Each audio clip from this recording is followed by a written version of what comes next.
আচ্ছা ড্যাডি, আমার ছেলের জন্মদিনটা কত তারিখ ছিল? ছাড় না ওসব।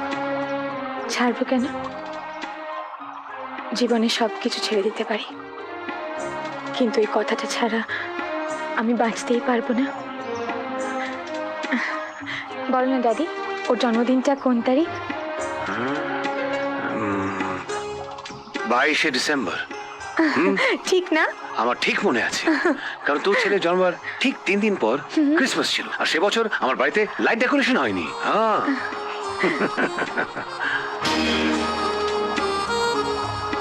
22শে ডিসেম্বর। স্ট্রেঞ্জ। কে লিখেছে? আমি লিখেছি ড্যাডি, আমি নিজে লিখেছি। তখন আমার ছেলে আমার কাছে ছিল, সেই জন্যই তো আমি তোমাকে এখানে নিয়ে এসেছি ড্যাডি। আমি আজ থেকে এখানেই থাকবো।